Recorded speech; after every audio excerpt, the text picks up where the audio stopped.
I have an addiction. I have an addiction to the bush. I just can't get enough of it.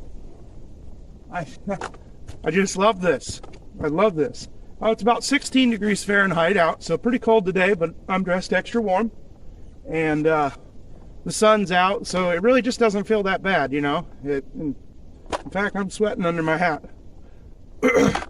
So, back in December, I started digging into this hillside, and the very next day, we got a bunch of rain and it turned into a mud pit. And I haven't been back here since. I figured it was frozen, but I came and checked it out, and the dirt is not frozen right here. So I'm going to continue to dig in, and we're going to do a berm shelter eventually here. I'd like to do a permanent shelter here, like an earth hut berm shelter kind of deal. But for right now, we're going to do an A-frame shelter with a fireplace.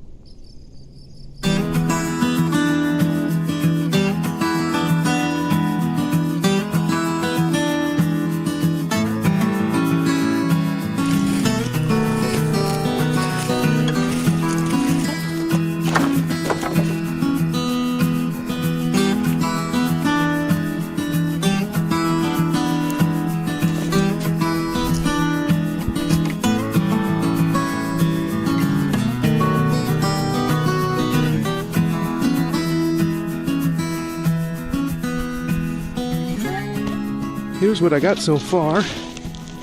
I just made 2 bipods and put a ridge beam across, and I'm stringing the 9x12 tarp. So the next thing I'm going to do is get some poles and put down the sides to help hold the tarp out, and then we'll be focusing on a fire. My shelter is up. It's established. It's not done, but you see, I can work inside of it when it's dark. So I'm going to take advantage of the daylight I have left, and we're going to gather some firewood. Okay, so here's the plan. I did just like last time and just gathered a big pile of firewood, and I can process it later. But one of the things I want to do now is I'm going to start a fire out front here, right on top of this multiflora rose, because we have declared war on these multiflora roses here. And while that fire's going, then I'll do some more digging into the hill there and get my fireplace just the way I want it, and then we'll move the fire inside tonight.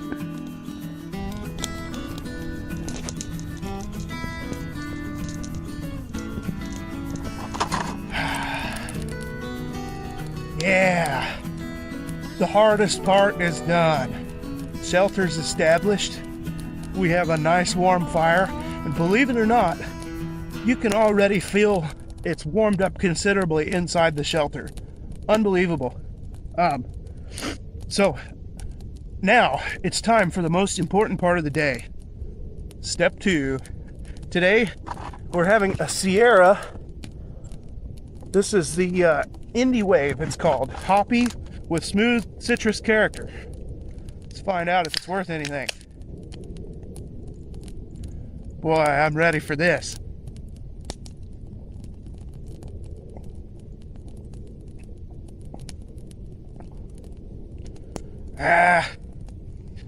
No, it's not all that great. So you see all these weeds poking through the snow here. This is all, it's dead Canada goldenrod is what it is. And it has kind of a thicker, hollowish stem. It's got pretty good integrity to it. I'm going to pick a bundle of this about as big around as $50 or maybe a little bigger. And I'll show you a little bushcraft trick a little bit later. So inside the shelter here, I've dug out a little chute there, a little fireplace basically. So I'm just going to clean this up and put the finishing touches on it before I move any fire in here. And I've got like 2 shelves on each side of the little fireplace where I can work. So this should be a pretty cool spot. I'm going to continue to dig into this hill a little bit, and then we'll start getting everything set up inside here before it gets dark on us.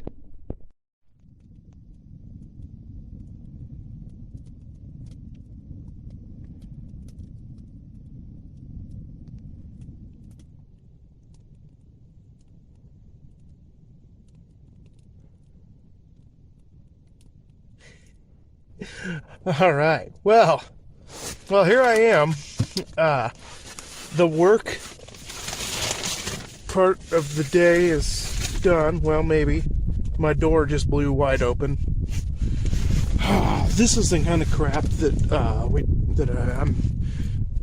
Okay, so there's like no wind, but then every once in a while it just like gusts, like a ton. Anyway, I'm talking, just keep listening. I have to move my plastic because it's about to go in the fire. Alright, I'm back. So, here's the struggle that I'm dealing with now. Fireplace is working good.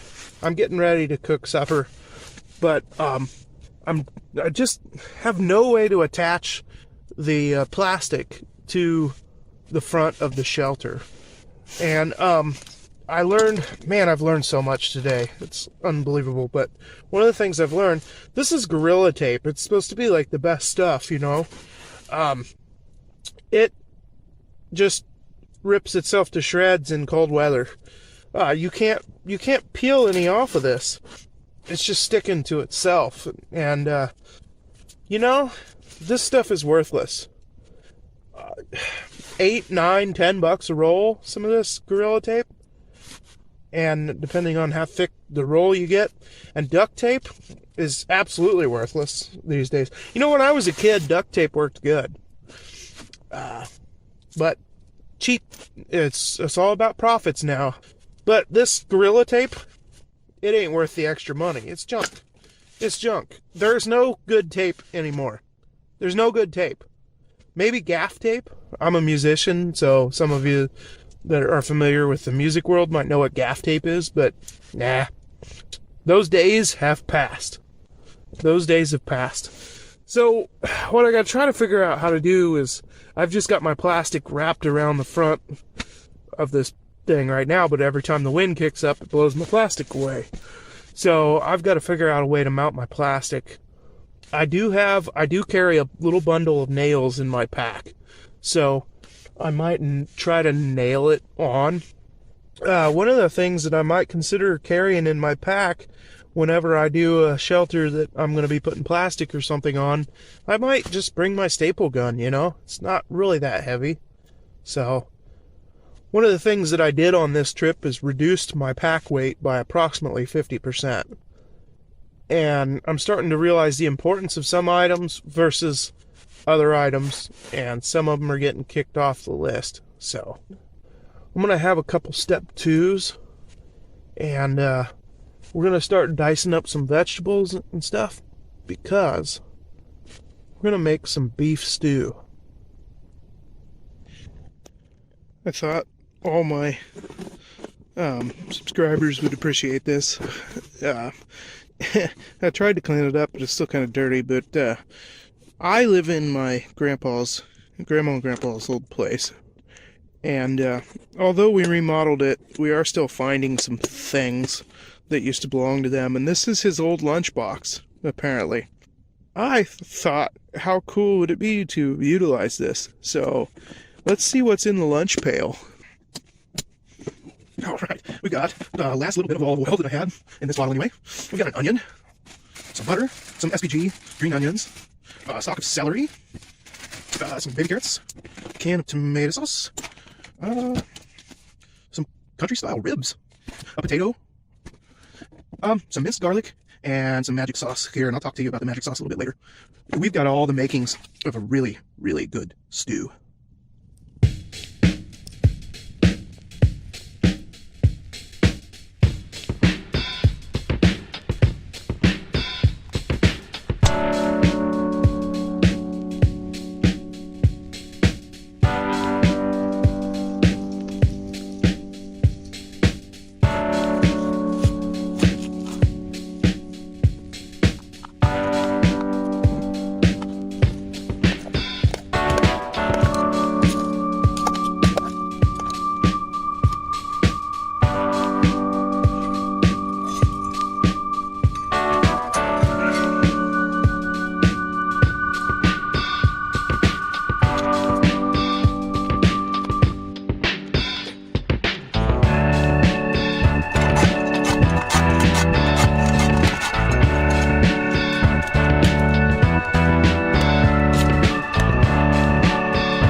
whenever you finish a soup or a stew, you should always top it off with a little butter.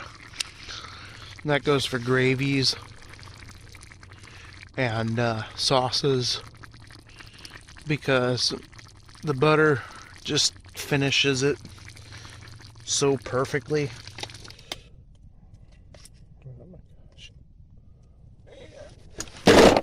Oh, you oh, this is a lot of work for a little clip.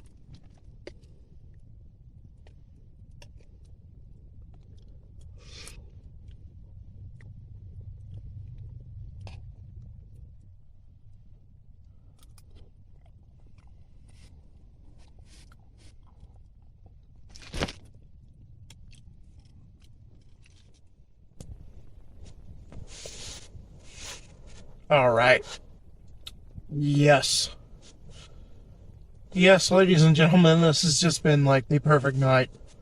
That stew is probably the best stew I've ever made in my life. Of course, everything tastes better in the bush. And this is one of the best cigars I think I've ever had in my life. It's called a Don. It's a Don Thomas. Don Thomas. You make good cigars. I've learned so much on this particular camp out. Little things like, make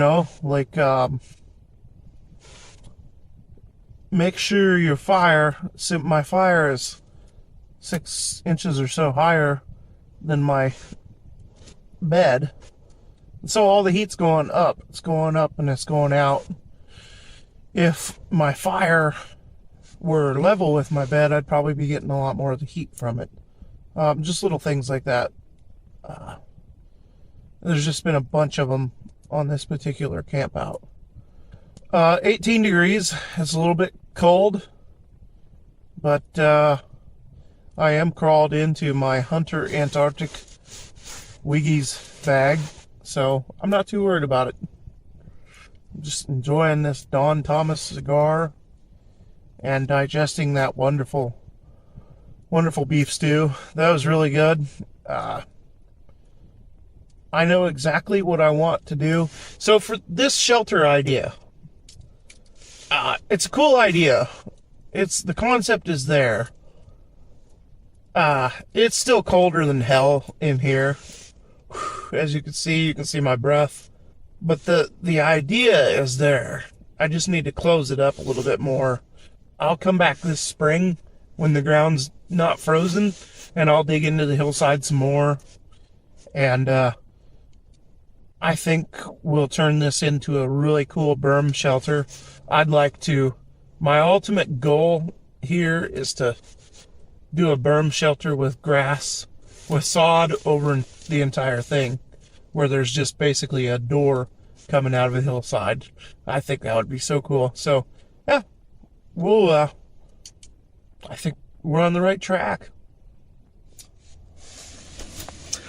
I failed to mention earlier, I went to the old house and I did get some hay and I put it in the Hutchins roll, and that's what I'm using as a bed. So, one of the things I wanted to note on, this is really important. I fell for a little bit of a trap, and the trap is the latest and greatest gadget, the game changers, as they're called. Things that you see it and you're like, oh, I gotta buy that because that's like a game changer. Like, if I have that, like, my bushcrafting's gonna just take it to the next level.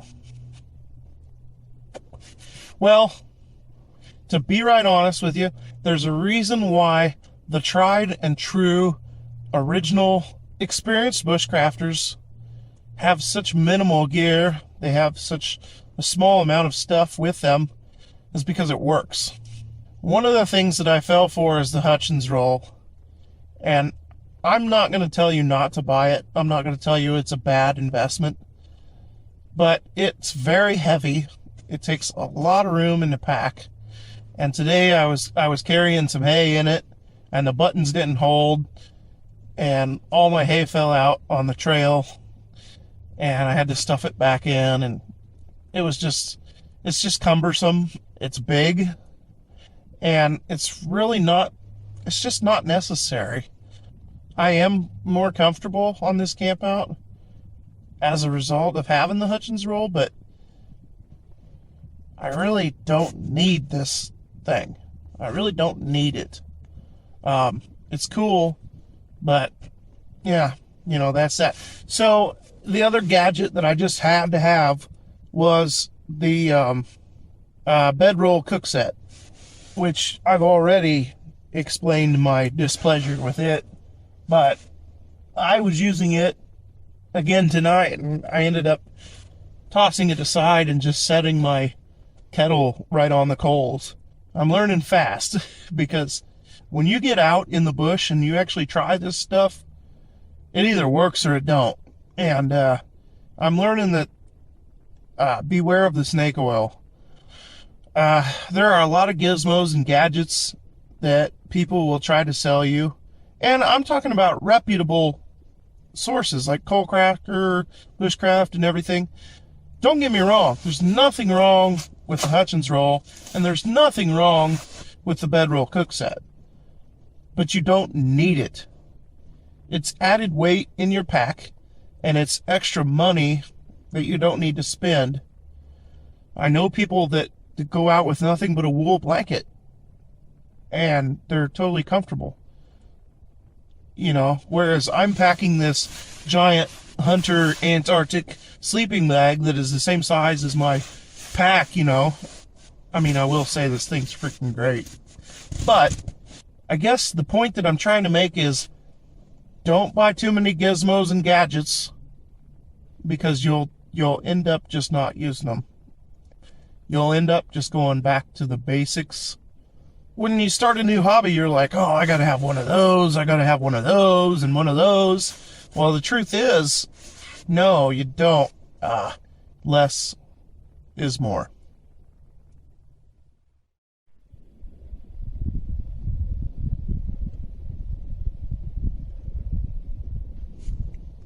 And it's the next day. I survived the night. This was one of my rougher nights. It wasn't the cold that got to me. With the Hunter Antarctic sleeping bag, cold's really not an issue. It's just not. It wasn't the sleeping bag that was the issue. It was I ate that beef stew. I went to sleep, smoked that cigar, and I went to sleep. And I just woke up today just absolutely parched. And I had just a tiny bit of water left. So I ended up having to go out, get snow, melt snow over the fire. And of course, snow, it's like 52-1 as far as the amount of water to snow. So I kept having to go out, and I would drink the little bit of water. And my big pot that I made my stew in was dirty because I failed to clean it last night, which is a huge lesson learned. From now on, when I cook something in that pot, I need that pot for water, for melting snow, or for drinking water, and I need it for my coffee in the morning. And so I need to make sure, if I make a big pot of stew or something the night before, I need to make sure I clean that pot. So that's a lesson learned. And speaking of cleaning that pot, we're going to get to a little bushcraft trick here that I learned. Remember yesterday we got this bundle of Canada goldenrod, and I said I'm going to teach you a little bushcrafty trick. Well, here's the bushcrafty trick. Take this, and I'm not going to do this on camera, but this is an easy way to do it. Take it and bundle it up and butt all the ends up together. Or another thing you can do is take your saw or your knife and cut a straight line, across the whole bundle. And what you have is a pot scrubber. This has enough integrity that you can scrub out a dish like this cup, and you can get all that stuff that's stuck to the bottom off. You can make it fancy if you want. You can take it and tie a string around it, and tie it into a bundle and make a little scrubber. I just thought I'd show you all that. I thought you'd probably think that's kind of cool. So, not gonna have any coffee today. I need to get out of here. I've got so much on my plate right now. As I said last time, I took on a new music project and I need to work on that, and I've got like it's like booking season for anyway, I'm not going to elaborate. Got a lot going on. Had kind of a rough morning. I probably only got 4 or 5 hours of real good sleep, and this morning has just been kind of rough. I had to nature called twice, so I had to go out in the cold and do that, but it wasn't that bad. So it's never as bad. It's I dread it more. I'm like, oh, I feel one coming on, and I'm like putting it off, and then when I actually go do it, I'm like, well, why didn't I do this 30 minutes ago? Anyway, I'm gonna get this stuff tore down and get out of here. This was a great time. I can't wait to build a permanent shelter in this spot, and keep watching In the Bush. Subscribe if you haven't already, because I have some really, what I think at least, are some really good bush ideas, and I can't wait to show you them. So, thanks everybody for tuning in. We'll see you next time in the bush.